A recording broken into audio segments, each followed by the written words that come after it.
طيب انا هنا في شيرد ابارتمنت. يعني ايه شيرد ابارتمنت؟ اشرح لك بالظبط كده. طيب خلوني سريعا اوريكم المكان اللي انا قاعد فيه واشرح لكم احنا بنعمل ايه والكلام ده كله. طيب زي ما انتم شايفين كده ده بيبقى العماره عامه، الشكل بتاعها وكل حاجه سمارت بقى. وهنا دي بتبقى الحريق، هنا في حاجه اسمها دي بتلاقوها في كل تقريبا دبي، بيبقى حاجه اسمها غرفه الحريق. تيجي حضرتك هنا وتروح ساحب الدرج ده ورامي الزباله بتاعتك وتنزل تحت خالص في باسكت الزباله. طبعا النور اول ما بيتحرك بينور. وخلوني اوريكم الشقه كده. الباب بتاع الشقه وهي تعمل تكوي اللبس. عندك هنا برضو هتلاقيهم جايبين مكوى وشويه حاجات منظفات. ده السكوتر بتاعي عشان لو عايز اجيب طلبات سريعه قريبه او اروح بيه البص او حاجه. اولا الغساله، وهنا دي بقى اي حد عايز يعمل اي اكل. عندك البوتاجاز، عندك ملح، فلفل، كوبايات ازاز وكوبايات عاديه. هنا شويه طاسات واطباق. وهتلاقي هنا كمان في هنا حاجات سيليكون لو انت عايز تعمل حاجه، وسكاكين وشوك. وهنا برضو اطباق. وعندكم هنا دي حاجات بقى الناس اللي معانا. وفي هنا مايكروويف. وعندك هنا الثلاجه، والثلاجه للاسف صغيره الفريزر، فدي حاجه الناس اللي فوق. دي الحاجتين بتوعي، بس هي للاسف لما الاكل بيزيد الموضوع يبقى صعب. فانت بتقسمها بقى مع الناس اللي معاك انه ايه، كل واحد ياخد رف. هنا دي الدايننج تيبل لو عايز تاكل حاجه في السريع. فببساطه ده بيبقى مطبخ شيرد ما بينكم، اي حد عايز يطبخ اي حاجه يقدر ان هو يعملها في السريع. وخلوني اوريكم برضو الحمام. تيجوا هنا وتلاقوا ان هو ده الحمام بالشكل ده، حمام بسيط وفي نفس الوقت لازم طبعا الناس كلها تحافظ على نظافته.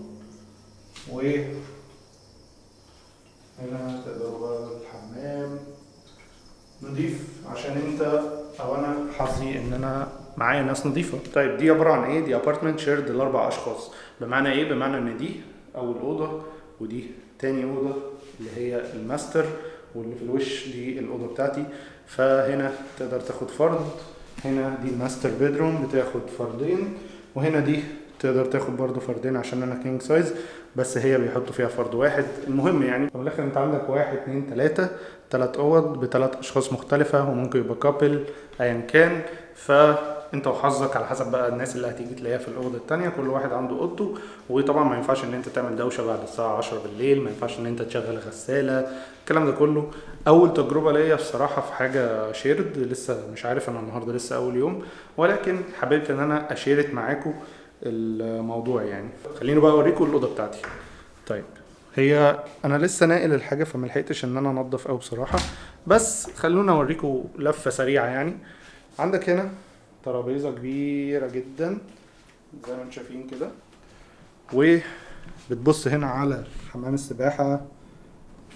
لذيذ جدا. مشكلتي ان انا ما عنديش هنا منشر، فلسه مش عارف انا المفروض انشر لبسي ازاي، بس ايا كان. هنا دي داير تقدر تضلم تفتح. ودي هي اوضه النوم، اوضه لذيذه. هنا التلفزيون ده سمارت، تقدر ان انت تشغل عليه حاجات. وعندك هنا الدولاب ودي ضرفتين. وهنا جايبين برضو حاجات. هنا اللايت دي كانت محطوطه فوق هنا بحيث ان انت هتشتغل. وكوين بيد سايز تقدر ان انت بقى تنام براحتك.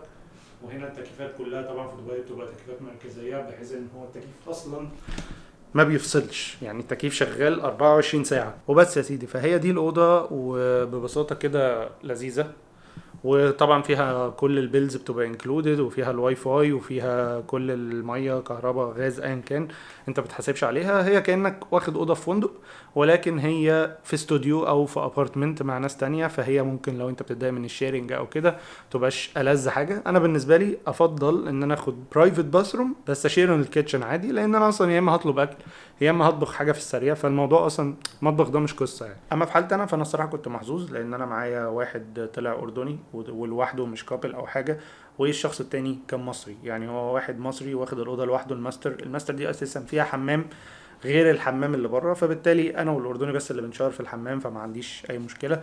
بالعكس احنا اتصاحبنا على بعض وبس. فممكن تطبخوا سوا، تتعرفوا سوا، وكمان بتبدلوا، بتعملوا نتوركينج والكلام ده كله. فممكن ان الشخص ده يطلع شغال في نفس مجالك او بيخدم على مجالك او ايا كان. طيب انا هقلع النضاره، انا هقلع النضاره عشان مش شايف اي حاجه.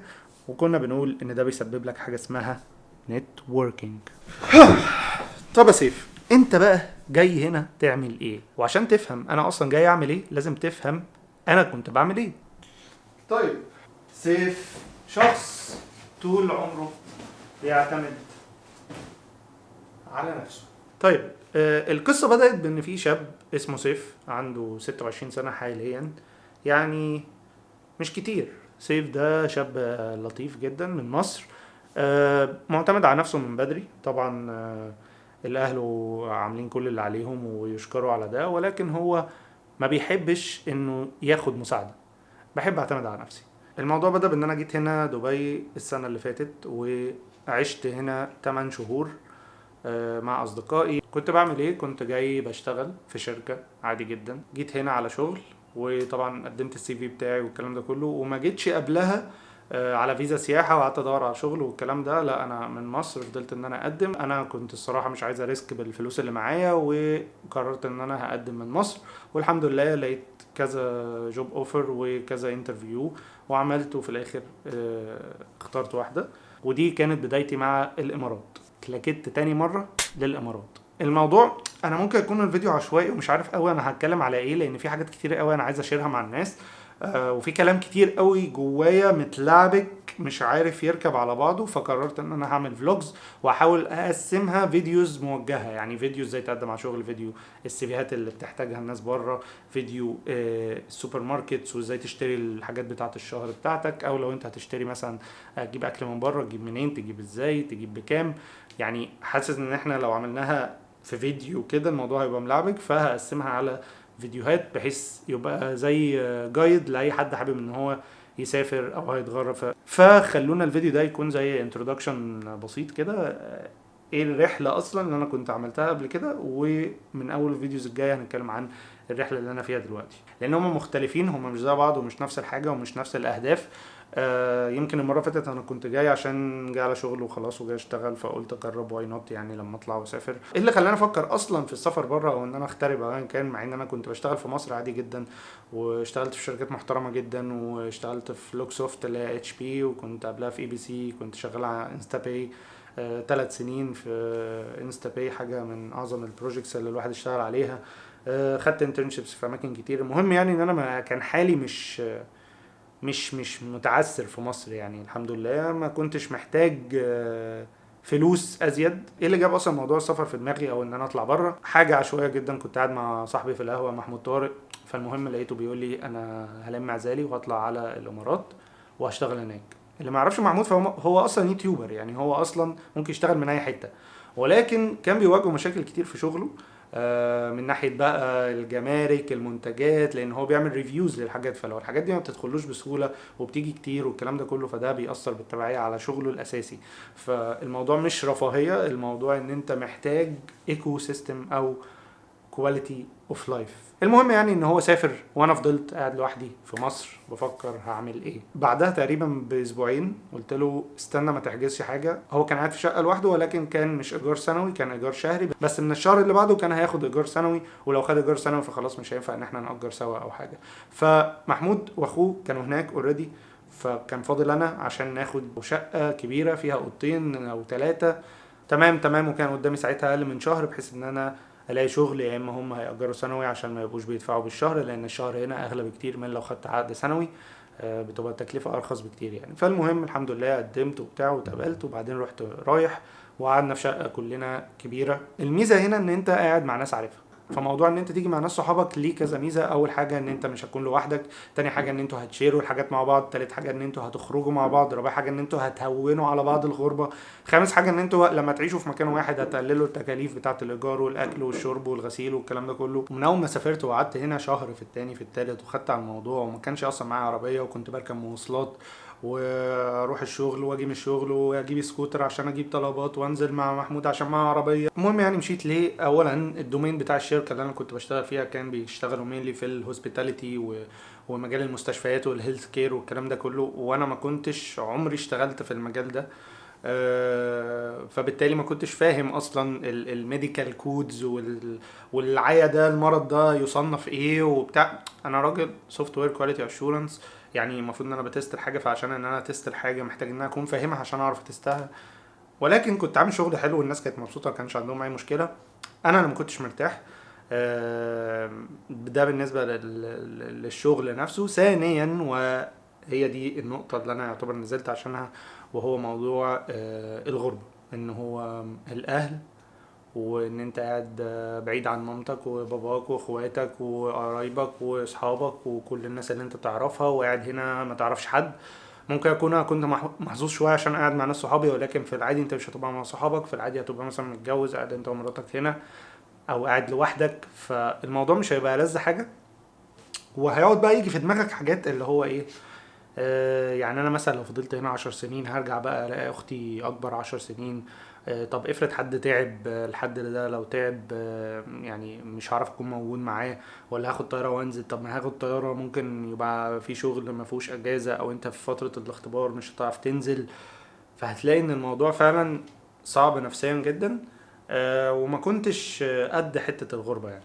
ولكن لما نزلت بقى ورجعت، كنت ساعتها شفت بره الناس عايشه ازاي، وكنت شايف ان احنا ناقصنا حاجات كتير قوي في مصر.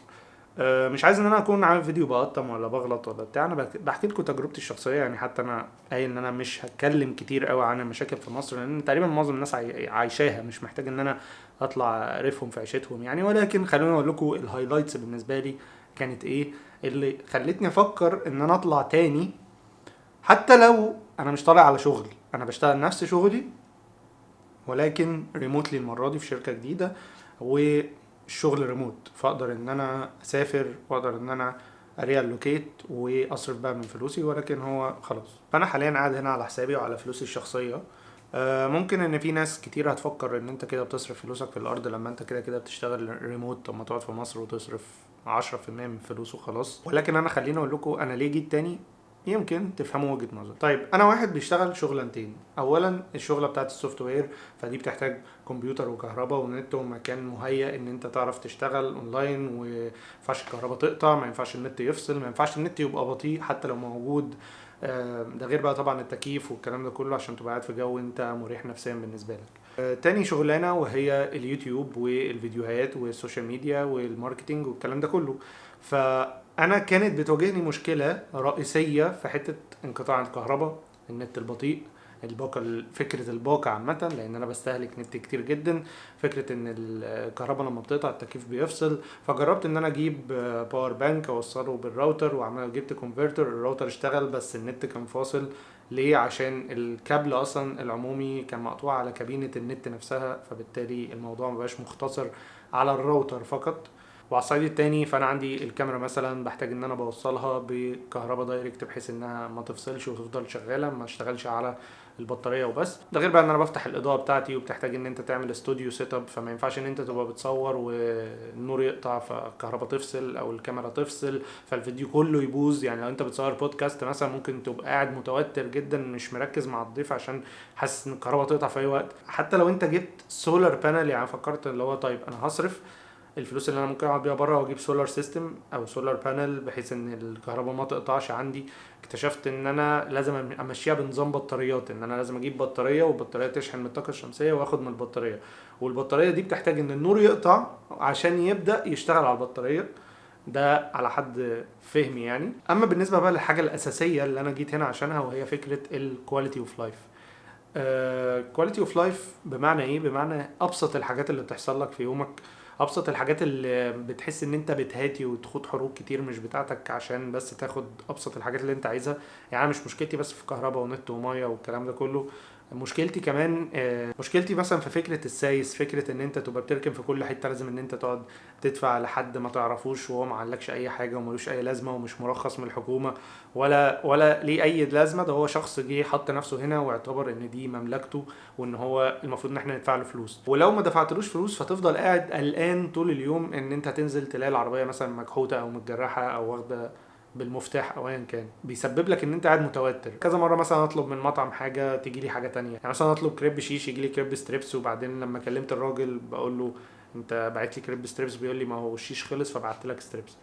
لما تروح مثلا تصيف ولا الساحل ولا ايا كان، تلاقي كل حاجه لازم باس، وكل حاجه لازم تبقى اونر، ولازم ان انت تسافر مسافات عشان بس تشوف بحر. فانا بصراحه مش عايز ابقى بتكلم اكتر على مصر، عايز اتكلم اكتر على اللي انا جاي اعمله هنا، وهو ان انا عايز اعمل نتوركينج واكبر شبكه علاقاتي واتعرف على ناس. يعني في statistics بتقول ان دبي فيها اكتر نسبه بليونيرات في العالم، فلما تحيط بنفسك بناس معاها فلوس، ناس فتحوا بيزنس، ناس اشتغلوا على نفسهم وعملوا حاجه ايا كانت هي ايه، فبالتالي المايند سيت بتاعتهم دايما في الاستثمار، وان انت ازاي تكبر الشغل وتكبر الفلوس وان انت توصل لحاجات احسن وتدير ناس. فانا حابب احيط نفسي بهذه الكوميونتي، مش في سبيل ان انا واحد بحب الغربه فانا طالع بس ادور على كواليتي اوف لايف واقعد في التكييف والكهرباء.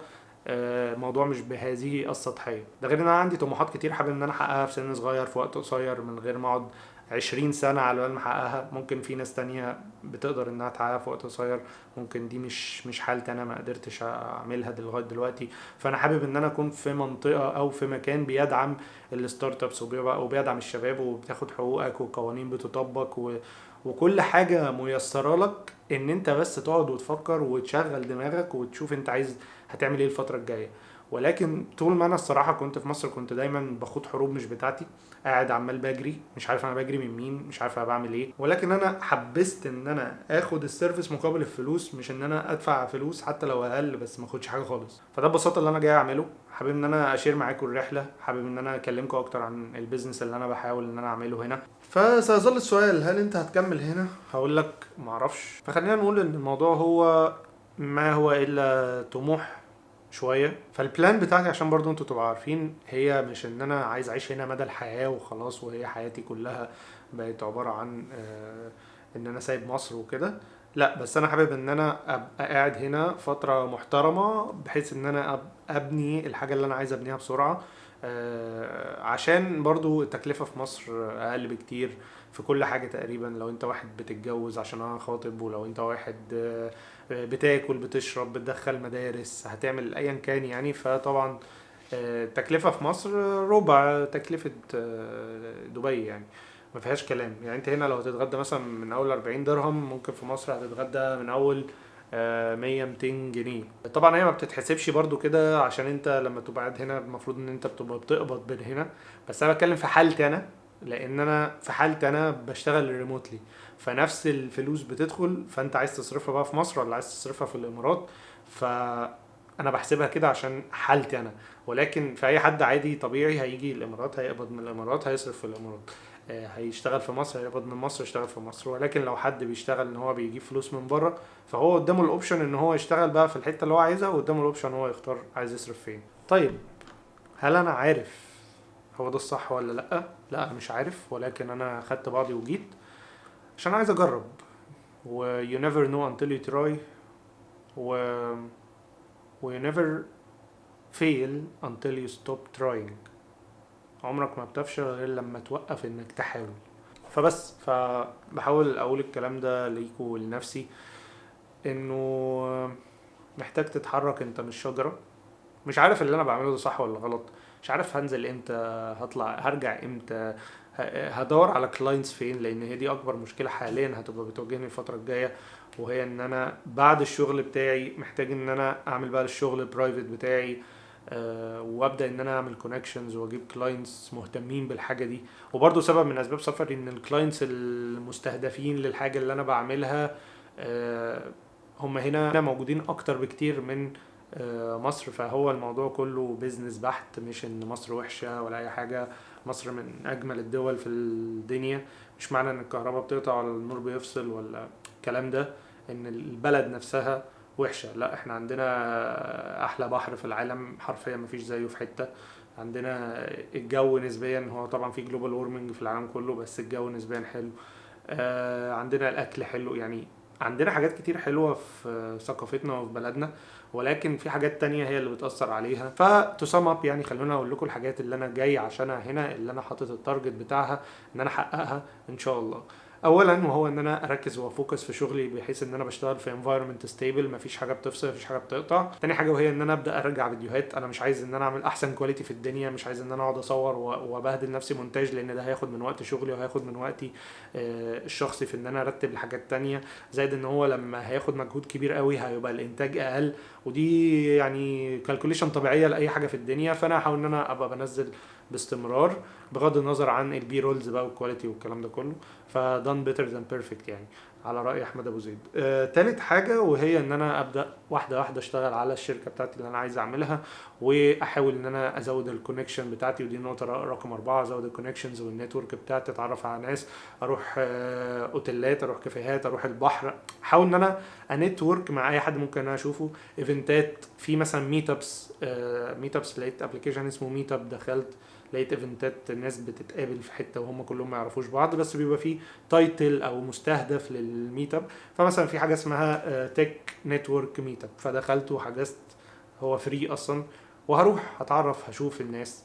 يمكن واحد يشبك مع حاجه، يمكن الاقي واحد نفس اهتماماتي، يمكن الاقي واحد كوفاوندر نشتغل مع بعض في الحاجه اللي انا بعملها. هو نوز يعني. بس اللي انا عارفه ان انت محتاج تتحرك، فانا اتحركت بس. I hope ان الموضوع يبقى I hope ان الموضوع ما يبقاش بصرف فلوسي في الفاضي، لان انا محتاجها عشان بتجوز، ومحتاجها عشان بشطب، ومحتاجها عشان اقعد بيها او اعيش. فهوبفلي يعني ان انا اكون بعمل حاجه صح. وش مي لك، ومتنسوش اللايك وشير وسبسكرايب. انا سيف المسلمي، واشوفكم في الفيديو الجاي من دبي. سلام.